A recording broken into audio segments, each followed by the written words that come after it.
Hola, ¿cómo están? Eh, Vamos a tener hoy el teórico número 4 de la materia. Como novedades, no tenemos muchas novedades en realidad. Sí vamos a adelantar como para que ya sepan cómo va a ser el parcial. Ustedes saben que nosotros tomamos un parcial domiciliario desde el año pasado. Y este año y este cuatrimestre va a seguir siendo igual. Vamos a tomar el parcial domiciliario tal cual está en el cronograma. Se va a entregar en la clase 8, cada ayudante de trabajos prácticos, cada uno de sus docentes de prácticos, les va a entregar una consigna para que ustedes a la semana siguiente entreguen lo que sería el parcial en la modalidad que cada ayudante les va a explicar. Ya seguramente la semana que viene van a empezar a trabajar sobre eso para ver cómo son solicitadas las articulaciones en el parcial. Va a ser en la semana del 8, dijimos que era en la semana del 1 de junio al 6 de junio, sea que estemos con la modalidad presencial o que continuemos con la modalidad virtual, esto va a ser así. Del 1 del 6 al 6 del 6 se les va a entregar, según el día de la cursada, día y hora de la cursada, se les va a entregar la consigna. Y la semana siguiente, que es la semana del 8 del 6, del 8 del 6 al 13 del 6, también van a tener que arreglarlo cada uno con su ayudante, con su docente de práctico, van a entregar lo que sería el parcial. Y la semana siguiente van a tener la nota de ese parcial. Y el recuperatorio por aplazo es en la semana del 22 del 6, ¿no? Dijimos, sí. En la semana del 22 de junio. Del 22 de junio al 27 de junio sería el recuperatorio por aplazo. Ya van a ir teniendo más información sobre este tema, pero la idea es empezar a ver cómo son las articulaciones. Por eso la semana anterior empezamos a articular alguna cosita con trabajo que estamos haciendo con el tema visto de empresas familiares. Sobre ese tema también a la noche, hoy van a tener las respuestas a las preguntas que hicieron, van a estar las respuestas colgadas. Con lo cual, dicho esto, es poquitas las novedades que tenemos, pero no por eso menos importante, porque estamos hablando del parcial y estamos sabiendo que sea presencial la cursada, o sea, virtual, el parcial va a seguir siendo domiciliario. Dicho esto, entonces, podemos dar inicio al teórico 4, a estas charlas que tenemos. El número 4 ya va a comenzar entonces, donde vamos a arrancar con la unidad 3. Recuerden que la semana pasada terminamos la unidad 2, hoy arrancamos con la unidad 3, donde vamos a ver historia y cultura. Seguimos con estructura y dinámica de las organizaciones, que es una de las cosas que analizamos cuando vamos a hacer un trabajo como psicólogos institucionales, la estructura y la dinámica. La semana pasada y la anterior vimos lo manifiesto. Hoy vamos a arrancar con historia y cultura, dos temas que nosotros trabajamos muy profundamente, sobre todo la historia de las organizaciones. Para eso vamos a ver dos textos. El primero es un texto de Malfé, que ya lo va a presentar Gustavo ahora cuando de la charla de Fantasía e Historia, y el segundo texto es de Ulloa. Ustedes quizás vieron en alguna otra materia, seguramente en grupos vieron algo de Ulloa, Psicología de las Instituciones, que es el texto que va a presentar Miriam. Así que si quieren, ya arrancamos con Gustavo, con el texto de Malfé, de Fantasía e Historia. Bien. ¿Sí? Ok. Vamos con Fantasía e Historia, que es un texto que está en un libro que sacó Malfé que se llama Fantásmata. Muy rápidamente acá tienen una pequeña biografía de Ricardo Malfé. Él fue titular de Psicología Institucional de esta facultad y de Psicología del Trabajo al mismo tiempo. y ocupó algunos cargos, como pueden ver, en algunas organizaciones de psicólogos o de psiquiatría. En el segundo párrafo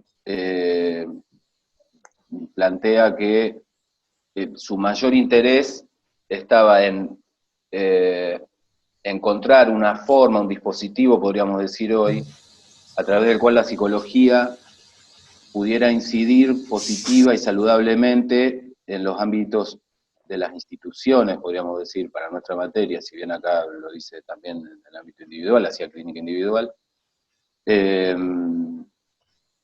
Tuvo mucho trabajo en instituciones públicas más bien. Él en algún texto que vamos a ver la vez que viene, argumenta por qué es más fácil trabajar en instituciones públicas que en privadas, eso lo vamos a ver la vez que viene. Y en cuanto a la lectura, sí, les podemos adelantar que no tiene una escritura hermética, pero sí barroca por momentos. Espesa, pero encárenlo con cariño porque estamos hablando de la segunda generación de psicólogos institucionales en Argentina. Para decirlo rápido, Pichon Rivière juntó a la primera generación a través de la experiencia Rosario, Malfé es la segunda camada, está en la segunda generación de psicólogos institucionales en Argentina. Entonces, van a ver que es profusa la lectura. Malfé manejaba el alemán en original, manejaba el latín, entonces por momentos las notas al pie de página son bastante extensas, pero tienen sentido, ¿sí? Así que aprovechenlo. Entre otras cosas también hay que aprovecharlo porque, como dijimos desde el primer momento, la psicología institucional se nutre de una serie de disciplinas que podemos ubicar dentro de las ciencias sociales. Una de esas disciplinas de las cuales se nutre es la historia. Ustedes sabrán que en la historia, como en cualquier disciplina, hay muchas concepciones, muchas corrientes del objeto, ¿sí? Malfé va a tomar una concepción de la historia, que es la de un autor italiano que se llama Giambattista Vico, que escribió en el siglo XVIII este libro que se llama Principios de la Ciencia Nueva. ¿Por qué toma Malfé a Vico y no a cualquier otro?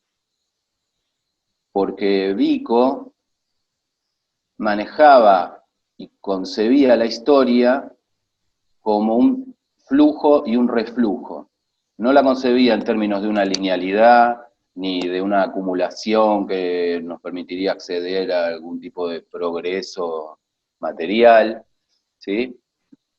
Entonces, el curso histórico para Vico no es ni lineal ni progresivo, sino que se puede entender como una serie de oleadas que van y vienen arrastrando el pasado, y que en ese pasado, también a través de los relatos de los pueblos, se va no acumulando, pero sí por momentos revirtiendo algunas concepciones de los hechos, ¿sí?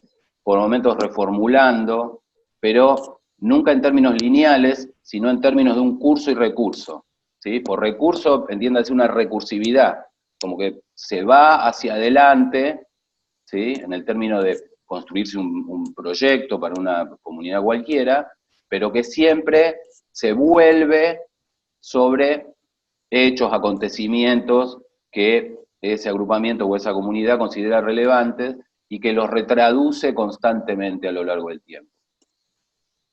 Entendido esto, lo que trae Malfé es que a lo que apuntaba Vico era construir una ciencia nueva, ¿sí? Una ciencia nueva, de un lado estarían lo que llamamos hoy ciencias sociales y del otro lado las ciencias naturales. ¿Por qué es importante tomar Vico según Malfé? Porque según Malfé, en los llamados textos sociológicos de Freud, se puede advertir que a Freud le interesa que el psicoanálisis tenga su propia concepción de la historia, ¿sí? Y esa concepción de la historia es similar a la que plantea Vico, ¿sí? En el sentido de que la historia para el psicoanálisis se trata de dar cuenta de una serie de transformaciones, pero que no por transformaciones son definitivas en cuanto a que supongan una superación de las experiencias sobre las cuales no se vaya a volver nunca, ni que esas experiencias no dejen huellas y no incidan en lo que esos agrupamientos puedan conformar para adelante. El punto importante acá, y acá viene el cruce entre historia y fantasía en términos psicoanalíticos, que es el enlace que hace Malfait, es que esas transformaciones no podrían ser posibles sin lo que Malfait llama enlaces fantasmáticos, ¿sí? La historia de las comunidades, los pueblos, las instituciones, son en base a los relatos que esos agrupamientos o esas comunidades hacen de sí mismas, ¿sí? Pero esos relatos no se entienden exclusivamente por un relato objetivo, calculado, analizado y explicable, sino que se sostiene en una fantasmática colectiva. Este es otro punto importante. Van a ver en el texto que Malfait toma 3 textos clásicos de Freud, donde ahí se puede dar cuenta de una transformación estructural. De hecho, Malfait dice que en Psicología de las Masas es la única vez que Freud utiliza la noción de estructura, no lo usa en toda su obra. En Psicología de las Masas y Análisis del Yo, la transformación es de el narcisismo de las pequeñas diferencias, no hay agrupamiento, hacia una conversión en el sentido de con-versión, en cuanto a que el grupo logra armar una versión colectiva que permite un agrupamiento. Ese agrupamiento no puede ser sin los enlaces fantasmáticos. Y si hablamos de enlace en psicoanálisis, hablamos del libido, ineludiblemente. No hay enlace de ninguna índole que no apele a la noción de libido. En Moisés y la religión monoteísta, ahí se da cuenta de una transformación que da cuenta del paso de la civilización occidental judío-cristiana, y como ustedes saben, Tótem y Tabú, el argumento es cómo pasamos del estado de naturaleza al estado de cultura, ¿sí? Ahí el psicoanálisis habla de historia, de cómo entiende la historia, ¿tá? Y en el cómo entender la historia se incluye, y lo habrán visto en otras materias, en que tanto el síntoma en el sujeto como las modalidades de sufrimiento de grupo se explican por lo que se arrastra, por lo que viene recursivamente insistiendo, ¿sí? Podemos pasar al siguiente. Gracias. Lo que viene insistiendo, cual retorno a lo reprimido, podríamos decir, son relatos, ¿sí? Eso que insiste es lo que Malfait sigue tomando de Vico, en cuanto a que podemos dar cuenta de la dimensión histórica, no exclusivamente a través de documentos objetivos, sino de entender documentos, relatos, argumentaciones, narrativas, que son colectivas, ¿sí? Acá en el gráfico van a ver que se separa individual, colectivo, de cultural, ¿sí? Ya habrán visto que para la psicología institucional lo que es el discurso individual no es pertinente de ser intervenido. El texto de Malfait nos permite incluso tomar ese discurso individual apenas como un precipitado de un discurso colectivo que está construido intersubjetivamente, ¿sí? Entonces, en términos éticos, en cuanto a nuestro trabajo, no nos importan los discursos individuales. Incluso podemos contar con esta apoyatura epistemológica como para decir que en última instancia, ese discurso que se puede escuchar como individual, no deja de ser un correlato de discursos colectivos, ¿sí? Y ese discurso colectivo, a su vez, da cuenta de una especie de sustrato cultural, ¿sí? Muchas veces se pueden escuchar en las consultas institucionales discursos que si nos permitimos generar un recorsi, ir para atrás, muchos de esos discursos hasta nos pueden reverberar con acontecimientos históricos que pueden ir hasta la Biblia, ¿sí? Esto nos pasa porque nos lo merecemos, ¿sí? Discursos que sostienen un castigo por un pecado cometido. Se puede escuchar muchísimo eso, y probablemente la clase que viene podamos articular estos textos con situaciones en donde se puede dar cuenta de que estos discursos nos permiten acceder como una especie de trasfondo, de magma común que conforma las subjetividades colectivas y las individuales. Las individuales, ya dijimos, no nos interesan, no por falta de interés, sino porque nuestras intervenciones no apuntan a lo individual. Lo que muchas veces nos vamos a encontrar tomando como referencia este texto es que al momento de las consultas nos encontramos con un curso histórico y que a través de la co-construcción con los consultantes armamos una nueva historia, ¿sí? A través del discurrir, que dice Malfait ya acá en Fantasía de Historia, y que constituye casi su modalidad de abordaje, ¿sí? Dejar discurrir los discursos. Y ahí no solamente vamos a acceder a qué puede versionar un grupo respecto de su historia, sino de qué mirada y qué afectos en términos libidinales produce esa historización, ¿sí? Lo importante es que esto es co-construido, eso lo plantea Malfait al inicio del texto. El objeto se construye ahí, ¿sí? Bueno, vamos a ver si muy rápidamente podemos hacer un corsi-recorsi tomando Malfait. Vamos a ser originales, vamos a hablar de la pandemia.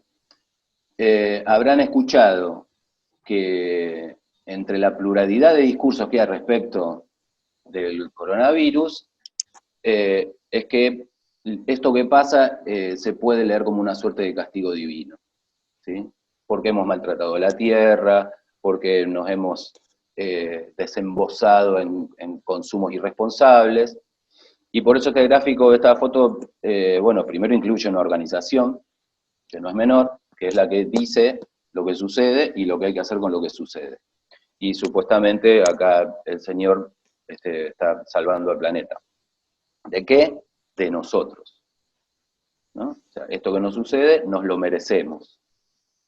Y el correlato, casi como una formación reactiva de esto, son discursos que no festejan lo que está sucediendo, pero que le encuentran una suerte de efecto colateral positivo, ¿sí? Ahora se pueden ver las estrellas, los ríos están limpios, hay delfines en Venecia, hay carpinchos en el Tigre, ¿sí? Vuelve la naturaleza, con muchas comillas, ¿sí? Ahora, si hacemos un recorsi, vamos a ver que los discursos sociales con respecto a las epidemias o las pandemias mantienen algo del orden de lo que Malfait podría llamar, tomando a frío, el retorno de lo reprimido, digamos, ¿sí?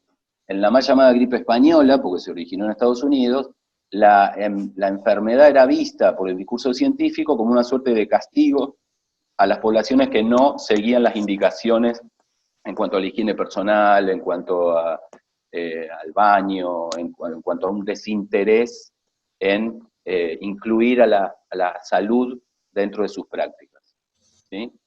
Si seguimos yendo para atrás, recorsi, ¿sí?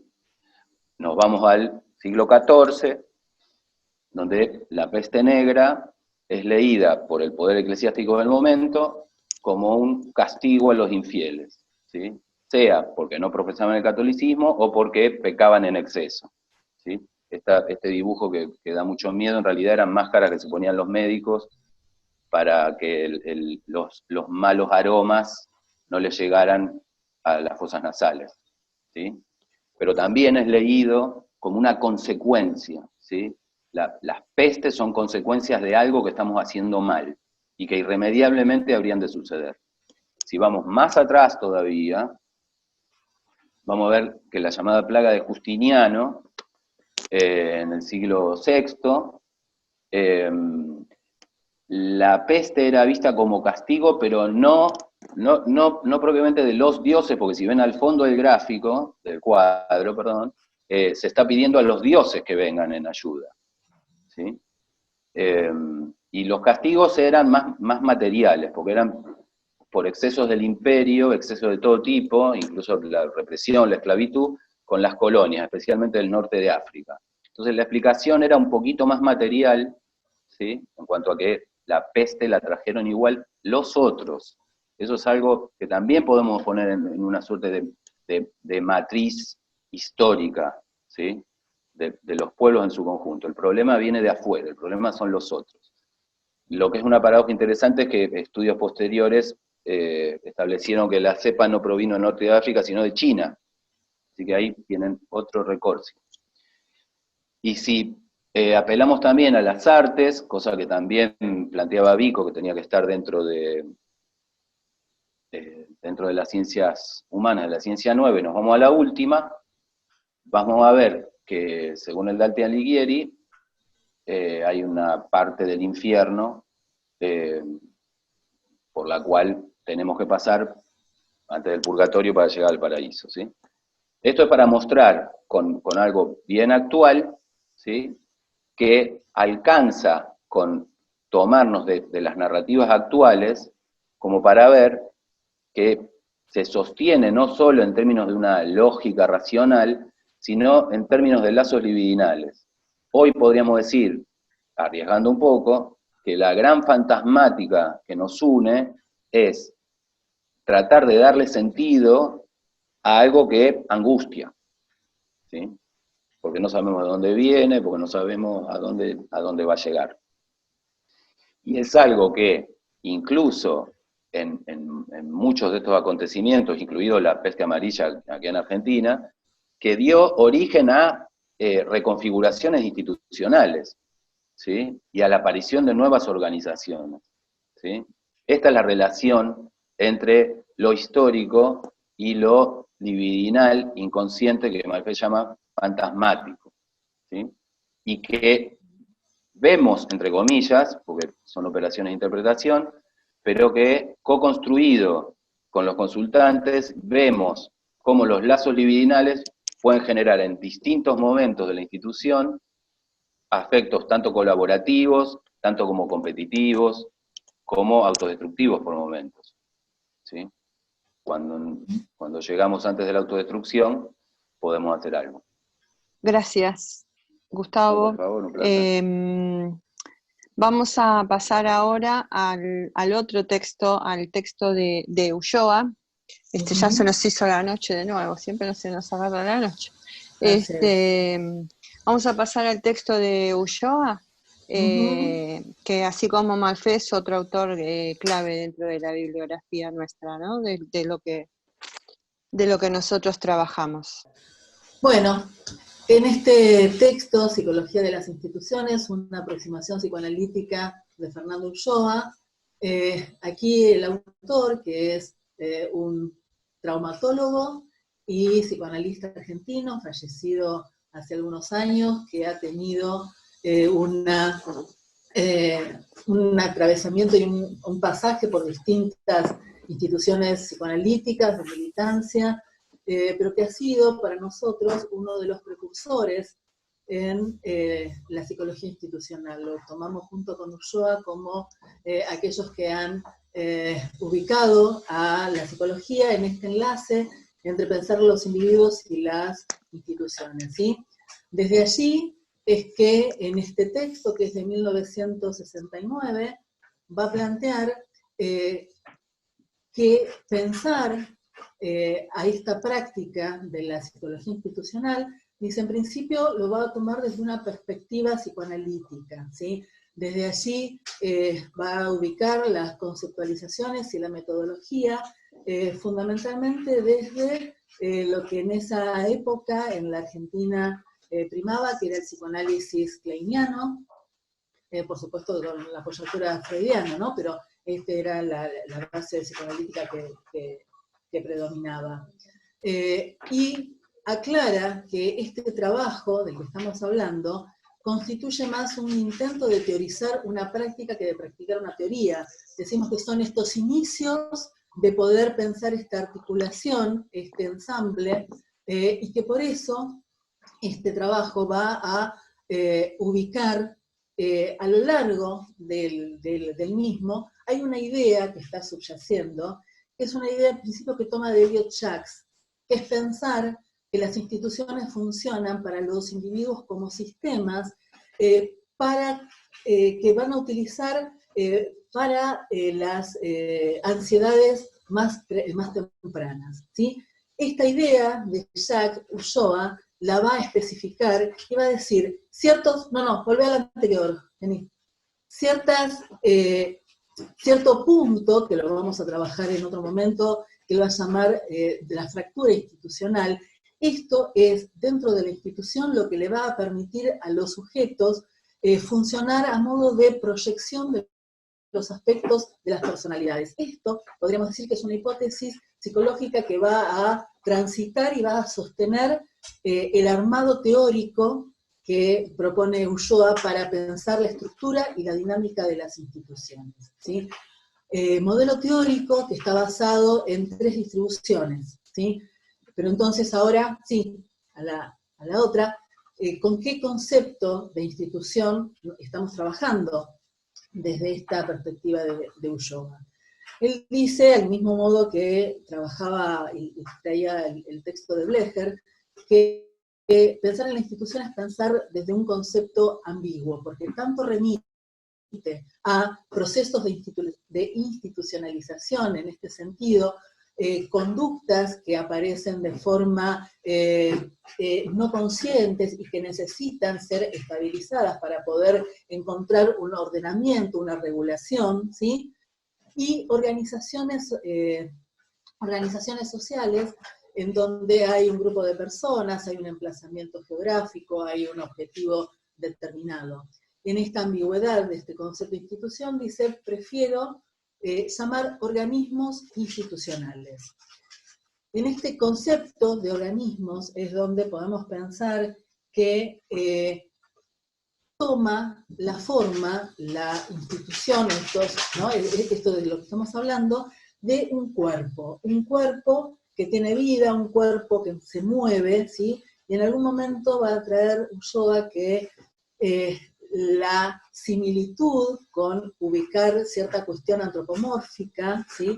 Es sin lugar a dudas debido a que en los organismos institucionales las pautas institucionales están sostenidas, soportadas y creadas por los sujetos, ¿sí?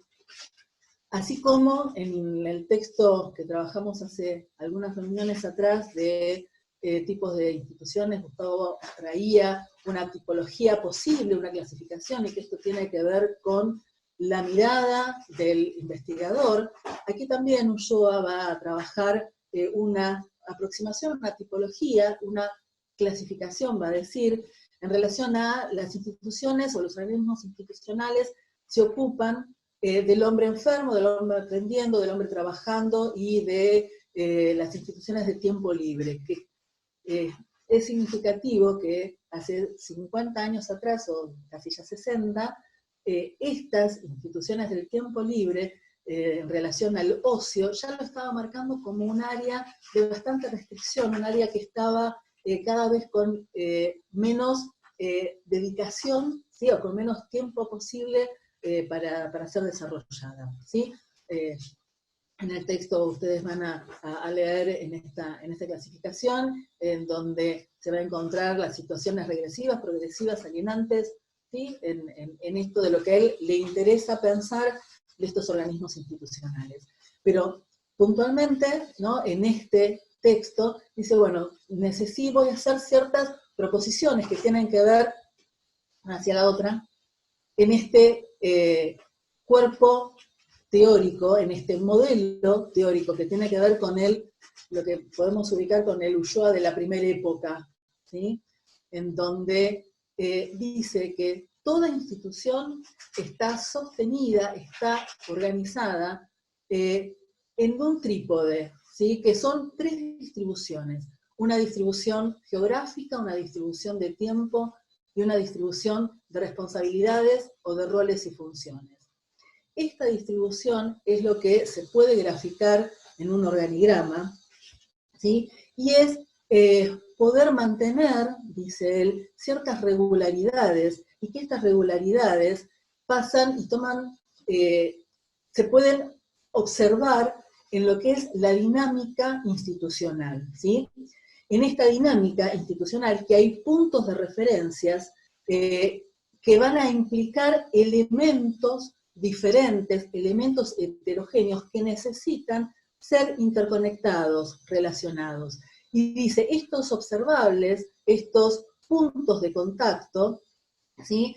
Tienen que ver con lo que él va a llamar movimientos, ¿sí? Los movimientos, él ubica 4, después los vamos a trabajar, ¿sí? Que vamos todavía a la anterior. Estos movimientos decía que él ubica 4, que es lo que en un ratito vamos a desplegar un poquito más, y dice que suponen puntos de reales e ideales de articulaciones, de puntos de encuentro, ¿sí? Estos puntos de contacto, estos puntos de referencia, él los va a llamar articulaciones. En todo cuerpo, ¿sí? Digamos, se necesitan estos puntos de anclaje que nos va a permitir por allí escuchar qué es lo que sucede en una institución, en un organismo institucional, ¿sí? En este sentido, las articulaciones, ¿sí? Dice, hay algo especial en ellas cuando se enferman. Si una articulación que tendría que tener una cierta posibilidad de intercambio, hay algo que obstaculiza y que obstruye, dice, ahí es donde podemos pensar en una articulación que enferma, que la va a llamar fractura, con 2 niveles, un nivel manifiesto y un nivel latente. Sí, estos son enunciados. Después, en otro momento, esto se va a desplegar. Y como decíamos antes, estaba posicionado desde una metodología psicoanalítica clínica, y dice, para poder pensar este entramado, esta dinámica, esta estructura, este funcionamiento de los organismos institucionales, tengo que estar apoyado desde esta metodología. Entonces, ahora sí, poder pensar en estos movimientos, ¿no? Que este cuerpo institucional tiene, porque son aquellos que les va a permitir dinamizar, ¿sí? Y encontrar estas conformaciones. Decíamos que hay 4 movimientos que tienen que ver con lo observable, dice él, que en realidad son 3, porque este primero, que es el de integración y dispersión, dice que tiene una cualidad diferente. No tiene que ver con una cuestión de nivel de lo observable y de lo manifiesto, ¿sí? Y lo interesante de poder pensar desde estos movimientos es que es algo que mantiene a la institución en constante tensión. Ahí dice siempre, hay un interjuego de tensiones, un interjuego de fuerzas, en este punto contrarias, ¿sí? Y ubica allí el primer juego, que es el de integración y dispersión. Dice, en el nacimiento de toda organización, ¿sí? Siempre hay estas ganas de reunirse, de estar, de hacer. Dice que en general esto que nuclea, esto que posibilita, esto que integra, ¿sí? Y se puede estar sostenido en general por personas que son los llamados miembros fundadores, ¿sí? Dice, pero que esto está sostenido desde los núcleos preinstitucionales, aquellos que pudieron ubicarse con estas ganas de emprender de repente una organización determinada, ¿sí? Estos núcleos preinstitucionales, y esto es lo interesante porque toman efectos siempre, por más que tenga el preinstitucionales, y esto, digamos, es algo que se actualiza y se va reconfigurando a lo largo de toda la historia de las instituciones. Y en este punto es por qué podemos pensar el valor de la historia, ¿sí?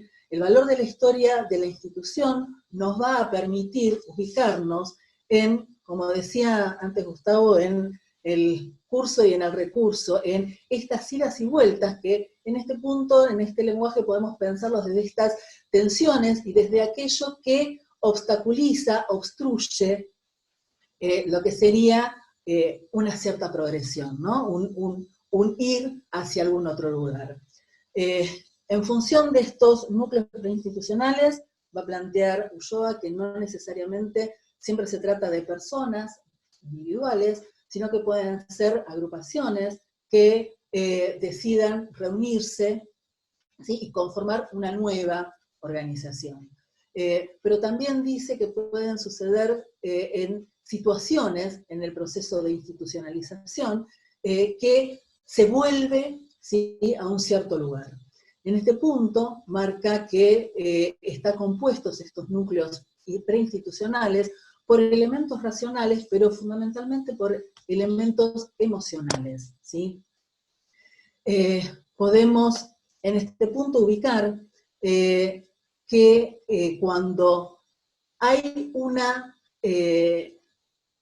amalgamada interrelación en estas tendencias de la integración y de la dispersión, y se podemos encontrar como un indicador que hay grupos formales dentro de la organización, grupos que trabajan colectivamente, en donde hay una posibilidad de jerarquías, de este trabajo colaborativo. En este punto, estos son los que, digamos, es un indicador de esta buena estabilización de esta tendencia.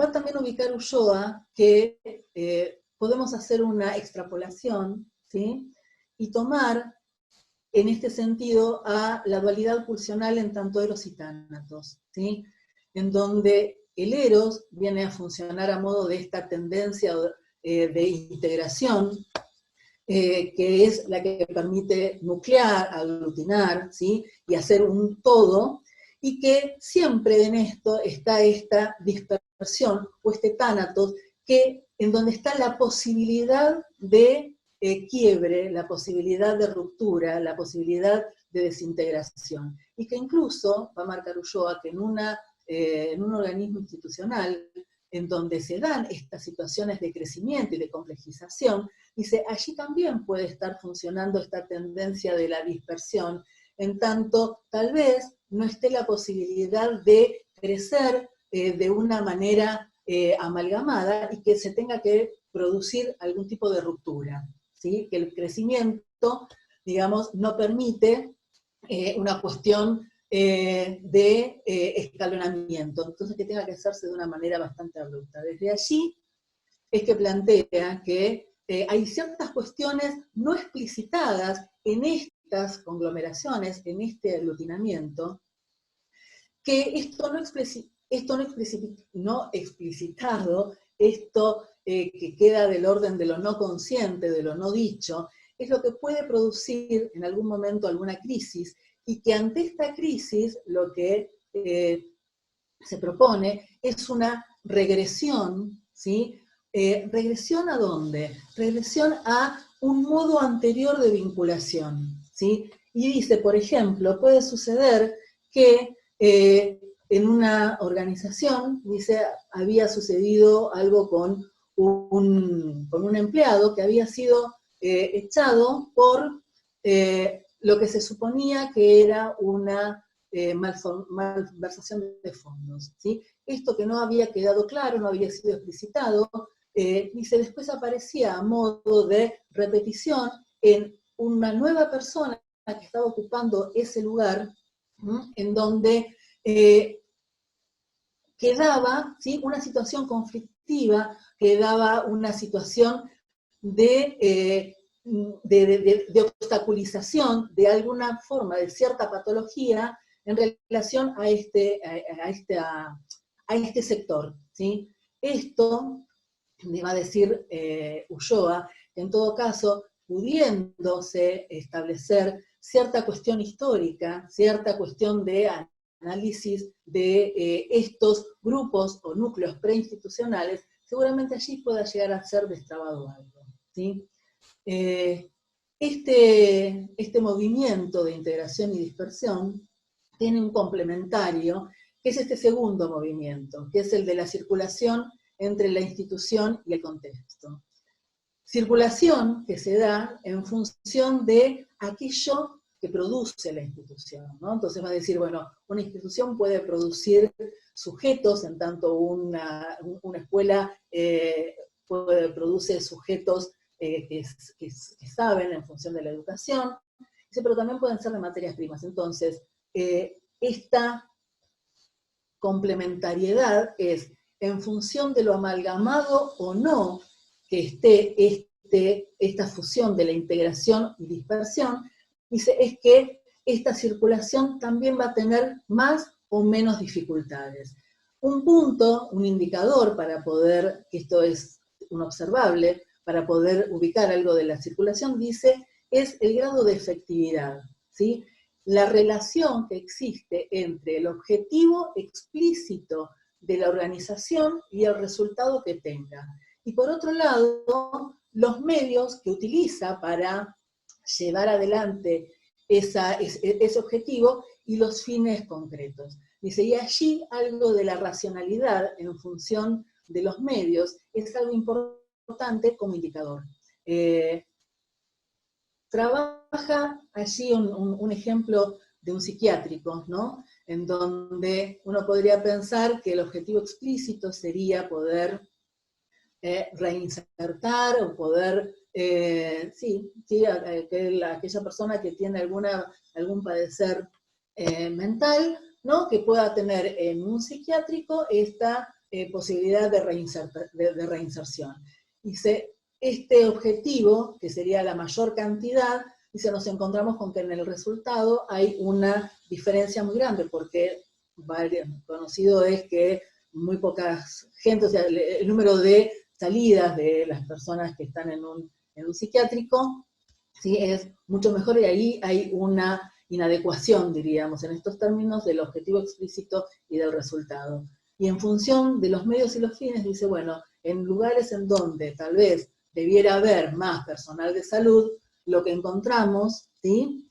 Para poder lograr ese fin determinado, lo que encontramos tal vez sea una cantidad de personal de seguridad, ¿sí?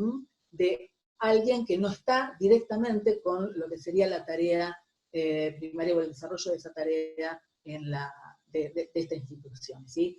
Estos serían indicadores de que algo allí, en este sector dinámico, hay algo que está trabado, no está teniendo esa fluidez que ese movimiento estaría permitiéndose, ¿sí? El tercer movimiento, ¿sí? Ahí ya pasamos al otro, tiene que ver con la comunicación intrainstitucional, con poder pensar los niveles, los sistemas, los modos en que esta comunicación se mantiene dentro de la institución. Y allí va a plantear Ulloa que podemos pensar que en general, o que muchas veces aparece como la comunicación generalmente hablada, que está coartada, ¿sí? Dice, esto no solamente sucede desde una situación de jerarquía hacia las bases, donde hay una bajada sin la posibilidad que haya una interrelación y que en esto aparezcan nuevamente estas tensiones, sino que también sucede en grupos de igual condición, ¿sí? Que hay algo de esto no dicho que vuelve a aparecer, digamos, haciendo, diríamos, síntoma en este movimiento, ¿sí? Y lo que va a decir es que esta dificultad en la comunicación al interior de la institución, lo que produce es lo que él va a llamar clandestinidad. Va a decir, en tanto no hay esta fluidez, este ida y vuelta en la comunicación, van a aparecer cuestiones del orden de lo informal, van a aparecer rumores, van a aparecer chistes, van a aparecer pintadas, y van a aparecer, dice, cuando hay ciertas conductas que se mantienen de forma reiteradas, dice, podemos pensar en algo de argumentos míticos que están en relación con los argumentos fantasmáticos y con este valor de la repetición en la historia, ¿sí? En tanto algo con estos mitos en función de buscar cierto sentido, que es esto, ¿no? El valor histórico es poder encontrar cierto sentido a esta sintomatología que la institución está presentando, ¿sí? Es de qué modo, ¿sí?, destrabar algo que se ancla, y en este punto, que no permite esta interacción, ¿sí?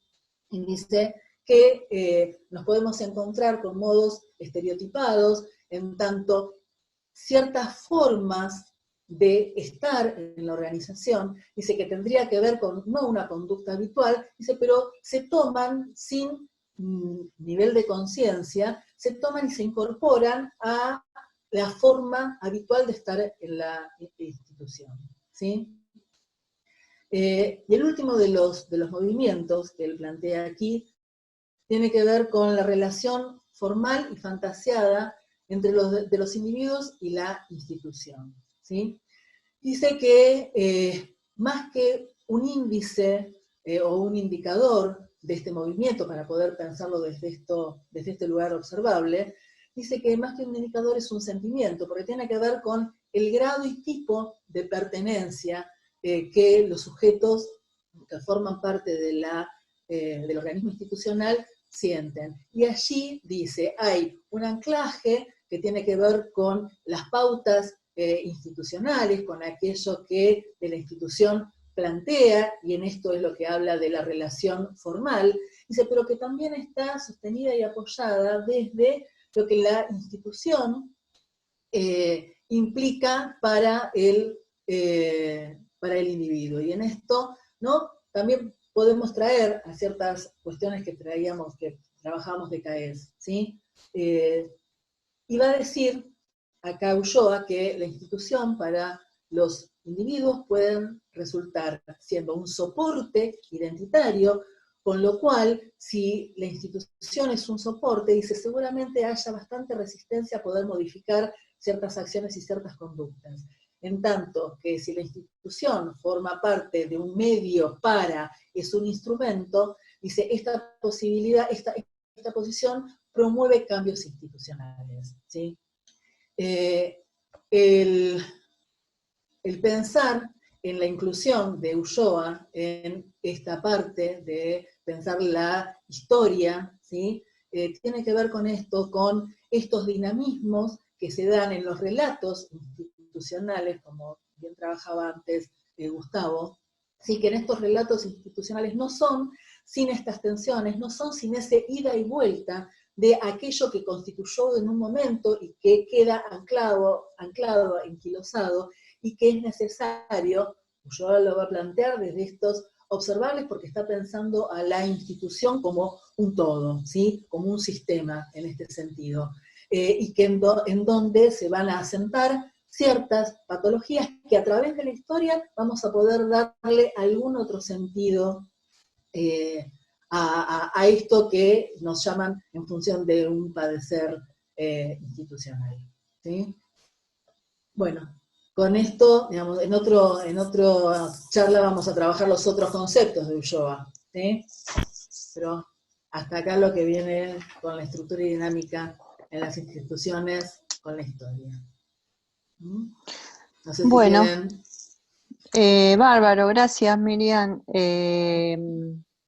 Está bien, tenemos algunos ejemplos de consultas que hemos hecho como para poder bajar a la práctica los conceptos teóricos, ¿no? Lo que él dice al principio de construir una teoría de la práctica, en un trabajo que hicimos una vez en un servicio de un hospital del país. En el origen es un servicio de geriatría o gerontología, según, y en el origen aparecía esta diferencia hace muchísimos años atrás, donde las dos médicas de planta creadoras de este servicio tenían una disputa entre o hacemos geriatría, donde se ve más una cuestión física, o hacemos gerontología, donde también se incluye lo social. Esa diferencia fue dejada de lado, pasaron varios años, el servicio se constituyó, siguió funcionando, y nos llaman por determinados malestares que había en el lugar en relación a los médicos de planta y los residentes, y indagando sobre la historia, los factores históricos de la creación, etcétera, resulta que las dos médicas actuales tenían la misma, que eran, digamos, las únicas médicas de planta que guiaban a los residentes, más allá del jefe, ¿no? Tenían la misma diferencia, ¿hacemos geriatría o hacemos gerontología? Aquello histórico que dio origen y que se mantuvo en la represión, regresó, y como dijo hace un rato Miriam, las palabras de Ulloa, hubo una regresión a un modo anterior de vinculación. Empezaron a vincularse mal aquello que se había callado y que estaba mal en el origen. De ahí la importancia de relevar todos los acontecimientos históricos, porque algo de eso que no fue tramitado vuelve. Por eso, como bien decía Miriam, el tema de la historia acá en esta estructura y dinámica que estamos viendo de las organizaciones, de las instituciones. Articulando con lo que decía Gustavo, podemos decir que en ese lugar, cuando nos llaman, estaban en un momento de conversión, ¿sí? Bueno, hasta acá con este teórico. La semana que viene vamos a ver CAES, lo que nos queda de CAES, de la página... vamos a ver Malfé. Pertinencia y actualidad de cultura. Malfé, pertinencia y actualidad de cultura. No tenemos tiempo, por eso me apuro. Lo vamos a ver la semana próxima, ¿sí? Así que bueno, esperamos las consultas que tengan hasta el jueves a las 22 horas, recuerden. Y bueno, buena semana. Nos vemos. Gracias, hasta luego. Chao.